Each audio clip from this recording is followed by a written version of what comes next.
Welcome to hashtag Webinar Wednesday. This is our 46th webinar and going to be a terrific one with BGU Professor Shelly Levy-Tzedek, and we're going to be talking about our robots, the future of rehabilitation. It is noon Eastern time. I'm in my virtual office in New York City, and it's 7 p.m. in Israel. We are live from Israel and streaming live on Facebook. I want to thank the people behind the scenes that make this all possible. Melody Mokhtarian, our Director of Events and Experiences, Leora Miller and Ali Robinson, who are working so hard to pull off everything, and also Dana Ben-Binyamin, who helps us curate all of the content from Israel. So this is going to be just terrific. Before we get too far along, for those of you who are joining us for the first time, this webinar is called for 30 minutes. You just click on the Q&A function if you have a question, and I'll do my best to feed those questions to Shelly. And we're just going to have a lot of fun. We try to bring you some of the most exciting and innovative things happening in Israel. And at the end of this webinar, you'll just get a little taste for how vital Ben-Gurion University is to the future of Israel and really to the future world. So this is going to be just terrific. Before getting into the specifics, we want to thank our community partners who helped make this possible. We had 6 community partners that helped get the word out. They're listed on the screen. Thank you so much for your support of this webinar and for others as well. We really appreciate you partnering with us. And if after this webinar you just haven't had enough, we have some really great programming coming up. Join us again on March the 23rd for our 47th webinar, this one focusing on empowering young women in science and the She Space program, which will be featured on March the 23rd. And then also coming up, we have our largest virtual event of the year. We call it Celebrating the Remarkable 2. This year, it will be once again hosted by Israeli-American actress and activist Noah Tishby. Join us for this free virtual event on Sunday, May 1st at 1 p.m. Eastern, where we are going to be talking about the climate-saving science that's happening in Israel and in particular at Ben-Gurion University. As you may recall, we recently announced Israel's first new school of sustainability and climate change, and we're going to feature some of the great science happening at that school. Okay, so we're now to the topic at hand. Are you ready, Shelly? I am ready. Okay, so quickly for the audience, a quick bio of Shelly. She's quite impressive. So, and I believe your parents may have joined us, so that's exciting yes. too. Hi, Mom. Hi, Dad.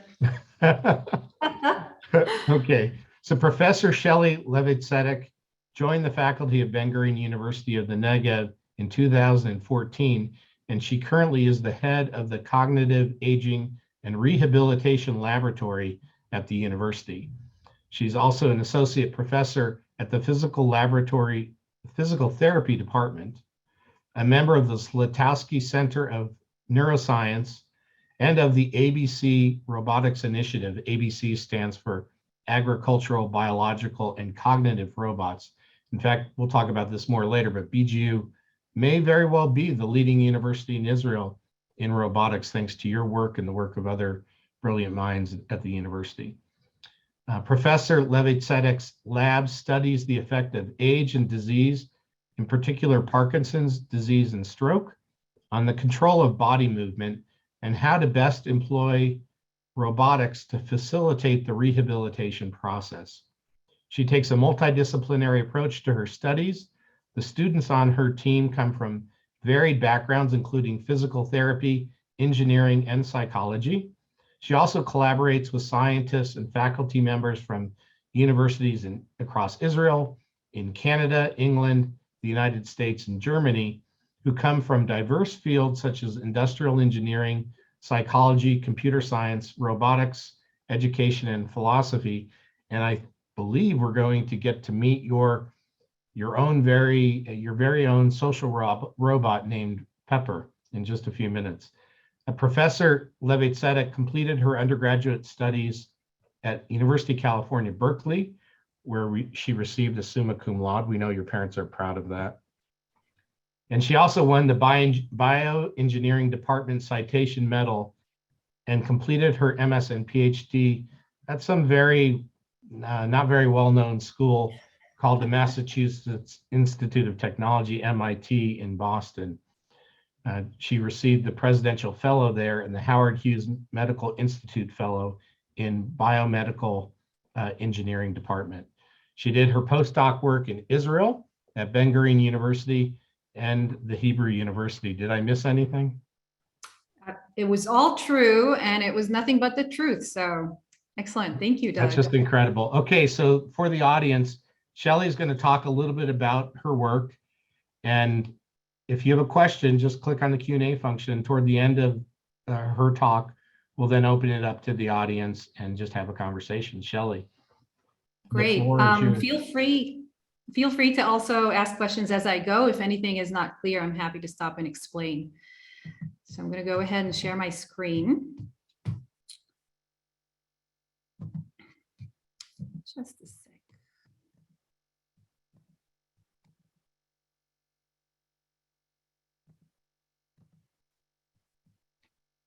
So excited that I jumped to the last slide. So we're going to start from the beginning, as we should.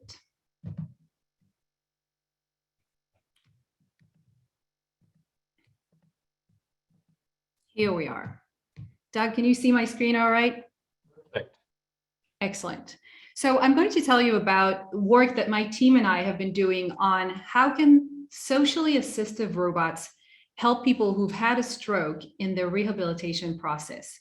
And I'll start by explaining what are socially assistive robots. So they fall under the category of assistive robotics, which are robots that help people. And if we look at assistive robotics, we can categorize those into two main categories. One would be physically assistive robots, and the other would be socially assistive robots. So two categories, physically and socially assistive. And physically assistive robots would be robots that help us in a physical way. For example, it can be a robotic arm that hands us something that we can't reach ourselves.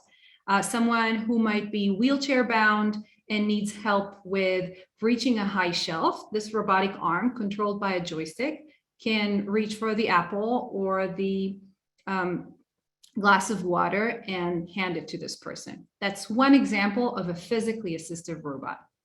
Another example you can see in this picture is a physically assistive robotic device that helps carry weight. So in this example, the nurse is wearing it around her waist, and it helps her carry weight as she transfers this patient from a wheelchair to a bed. Okay, so these are two examples of physically assistive robots. Socially assistive robots don't move anything in the world for the person. They don't move their limbs, because under physically assistive, we can have an exoskeleton, which, as the name suggests, is an external skeleton that's worn on, for example, the arm, and moves it if it can't move independently. Okay, so a socially assistive robot wouldn't move the arm, wouldn't move an apple, but it would get people to do what they can do, but don't. For example, it can remind them to take their medication, or remind them to call their grandkid now and have a Skype conversation. So it can be a conversational robot, it can be a personal assistant, or it can help them do exercise. And we need to do exercise, as you know, throughout life. We need it for a healthy aging process, but also there's particular exercise that's needed with particular conditions, such as Parkinson's disease and stroke. And so that's what we've done in our project that I want to tell you about today, is we've used the social robot to help people do their exercise after stroke.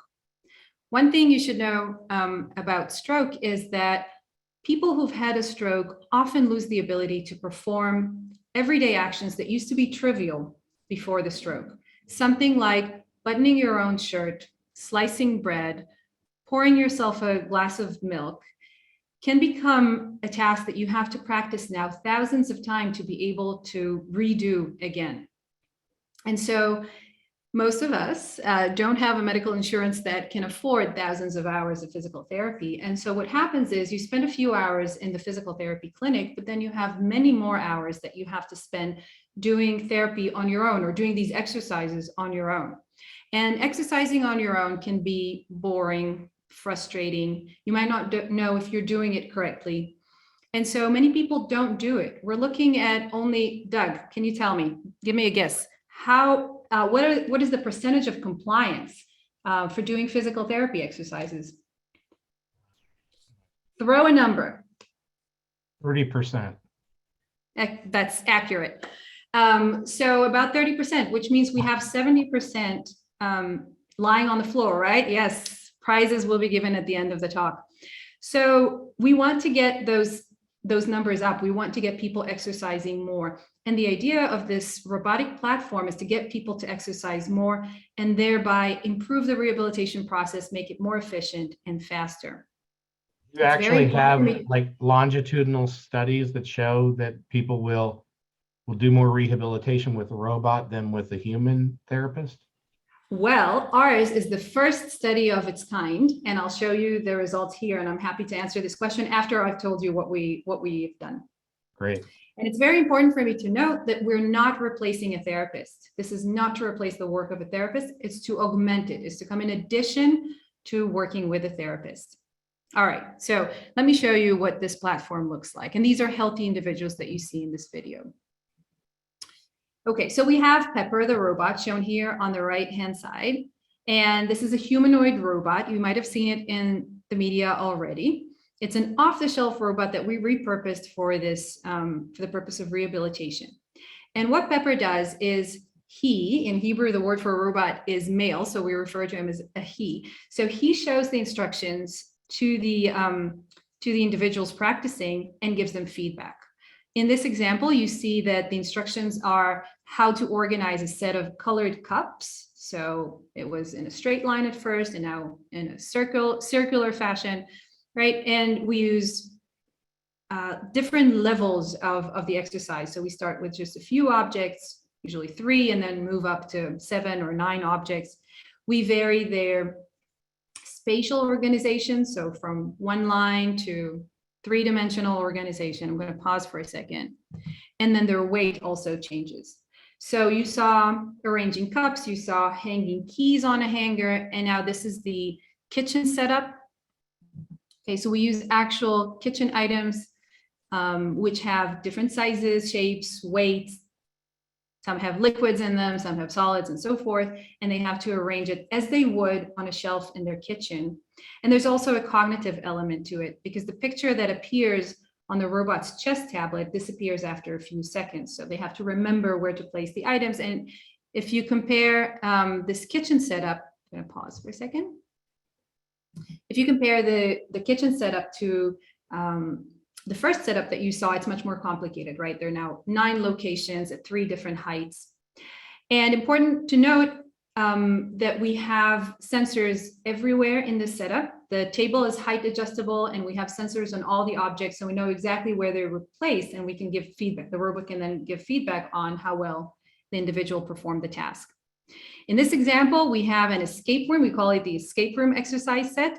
And Pepper says that they lost their keys. He lost his keys and he needs to get to the car as quickly as possible. Can you help me find my keys? And then instructs the user through a set of little tasks that they have to do, which all involve fine motor skills. So they start by looking for an ID card within a drawer full of cards. And then when they find it, they punch the last 4 digits of the ID card onto a safe. They open the safe. There's a key there to another lock and so on and so forth. It's a really fun exercise. And by the time you've completed it, you've practiced many fine motor skill sets.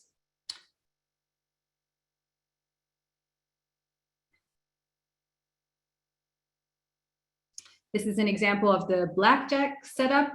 What looks like playing cards are actually smart cards that we printed the shapes of cards on, and then these enable us to then play blackjack with Pepper the robot because there are sensors underneath this green sheet that you see here.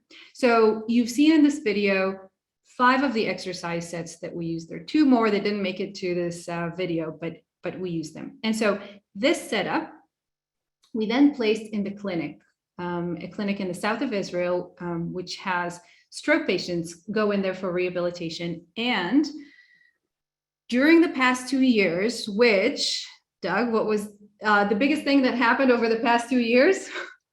That one I think I'll get, COVID.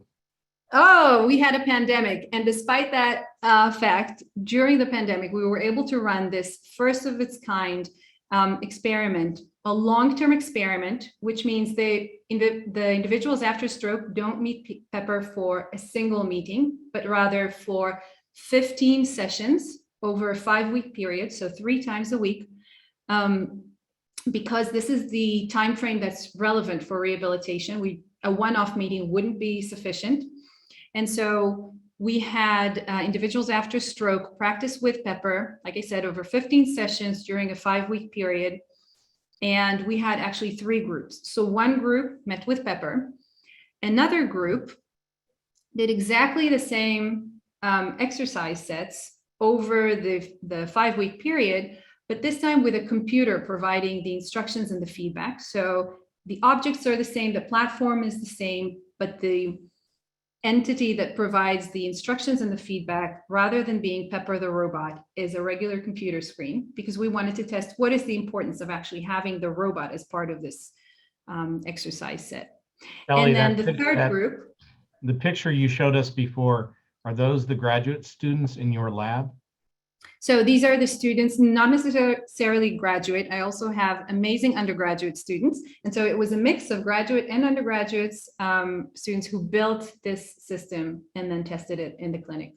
And are they all Israeli, or do you have students that aren't Israeli in your lab? Right. One of the people in that picture was actually American, Allison Langer. She now studies at Penn. But yeah, we have a majority Israeli, but you know, this picture was taken right before COVID, when we could have international students come over more easily. So we were very lucky to have Allison with us. And as I said, we had 3 groups. So one was working with a robot, one was working with a computer, and the other was a control group that continued the regular treatment. In fact, all 3 groups continued regular treatment, with the robot and the computer group getting extra treatment with this platform. And we collected a lot of data, and I'm not going to show all of it today. I will just mention the clinical outcome. So we used what is called the Fugl-Meyer assessment, or FMA for short. That's the assessment that's used in the clinic to assess the level of impairment following a stroke. And we assessed their Fugl-Meyer score when they entered the study. This is for the upper arm, because we were practicing the upper arm. So we assessed their level of impairment upon entry, and then when they finished the 5-week intervention program. And we saw that 90% of the participants who worked with a robot showed an improvement in the Fugl-Meyer score. 63% of those who worked with a robot, with the computer, showed an improvement in their Fugl-Meyer score. And none of those who were in the control group showed an improvement. So this is quite dramatic, and the results are significant. And it demonstrates the importance of working with this platform for improving the upper limb function. And while we do see improvement with both the robot implementation and the computer implementation, we see more benefit in the robot version. What explains why the number is so low for the control group? There could be several reasons. One of them could be that we were focusing on upper limb rehabilitation. So we were doing focused exercises for upper limb, and we were assessing the upper limb. It could be that in the control group, they were getting a variety of treatments that look at the entire body. So it could be more focused on walking and so forth, and not so much on the upper limb. That's one possibility. Another is, we saw in-depth interviews that we conducted, we saw that people were very motivated to come back, especially to the robot group. And we think that motivation might have played a role in the extent of improvement during this period. And it could be the regularity also that they came in. So the meetings were very regular as much as we could during the pandemic and with lockdowns and so forth. But as much as we could, they were regular, and that might have helped also. But of course, we'll need further experiments to be able to assert exactly what was at play here. But we did see these improvements, and it was very interesting to hear what people had to say also about working with a robot. They felt that some of them actually wanted to come and work with it more than they enjoyed coming for the regular sessions. And I'll end the slideshow and open the Q&A session by saying this is the first and only experiment of its kind in the world. It's the only long-term study on how social robots can help people who've had a stroke.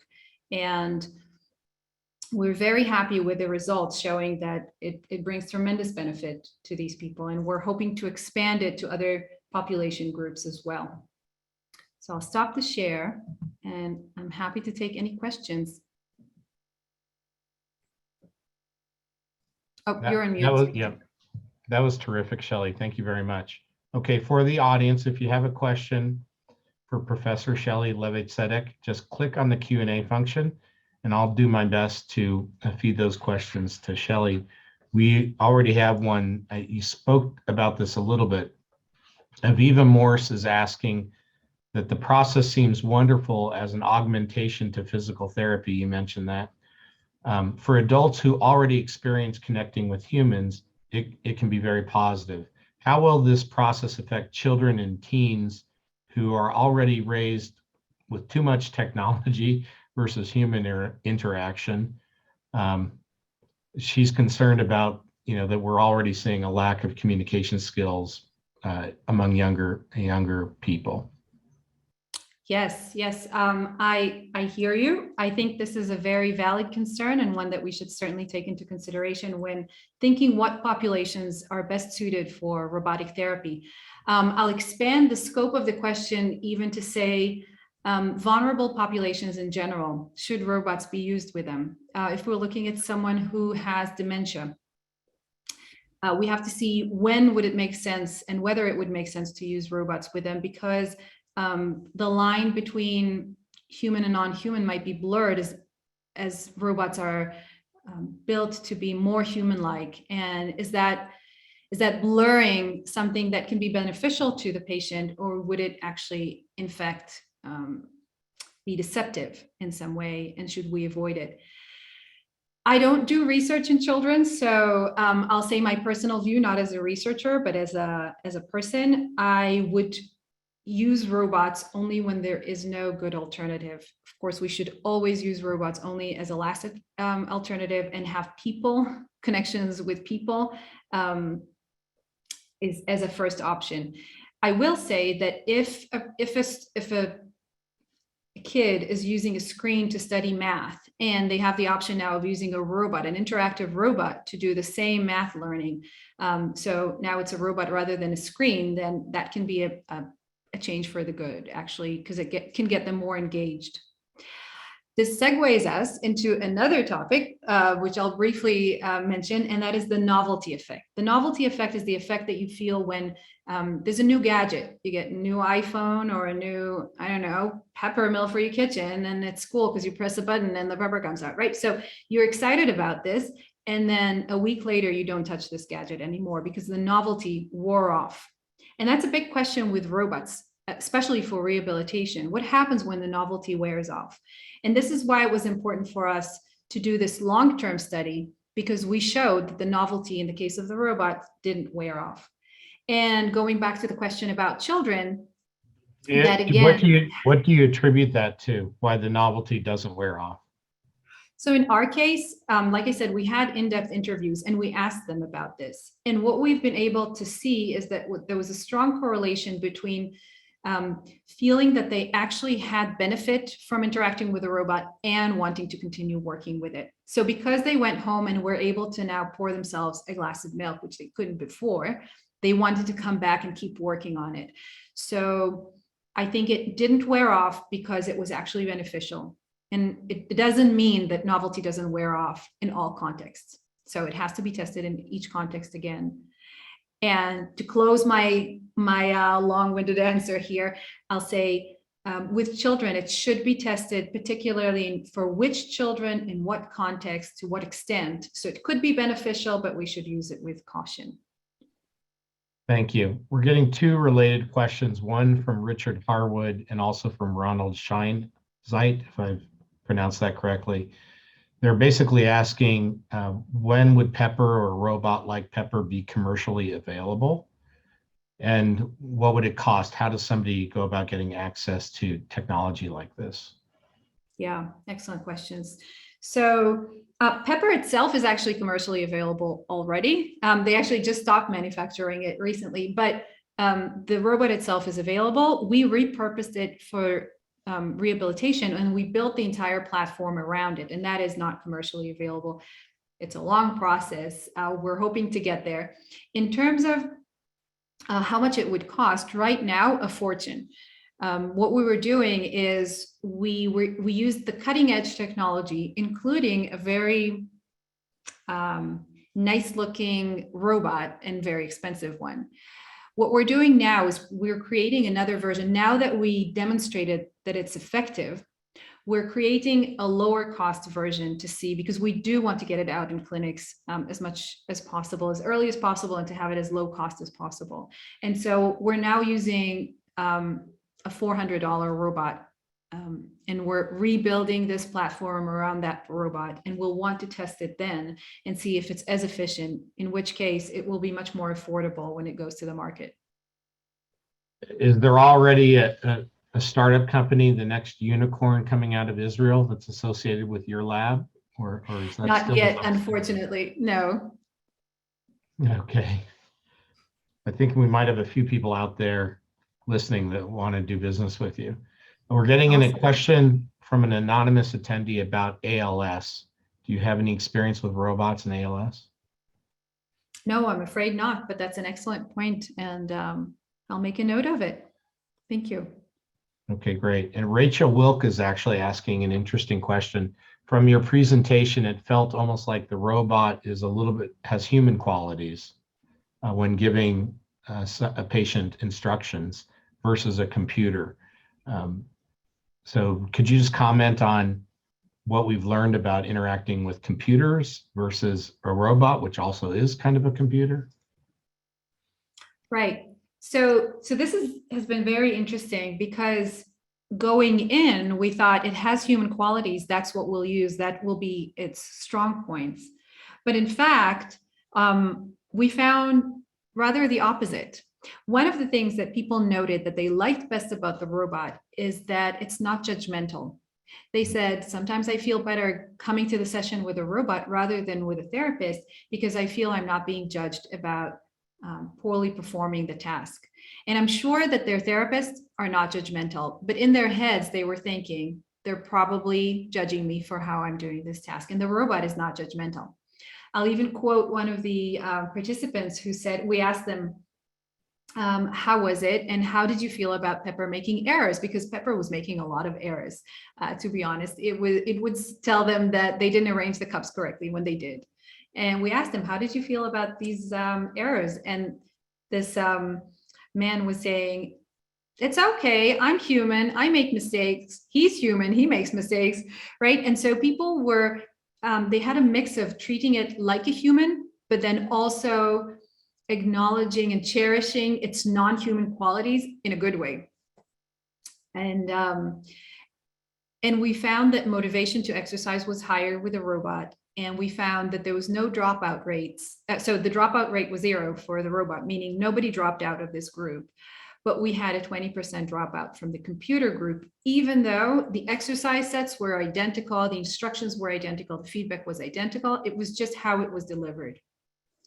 So that shows us that the human-like interaction does have an effect. We tend to anthropomorphize the human-like robot, and that shows benefit in terms of perseverance. Wow, this has been so informative and interesting. Our half an hour already flew by, and we always want to leave the audience wanting more, but just a couple more questions. So with your background, you really could have worked anywhere, any university in the planet, or certainly in Israel. Tell us about your decision to join BGU And then also what's unique about the university for a field like yours, which is really just emerging and starting to grow like crazy.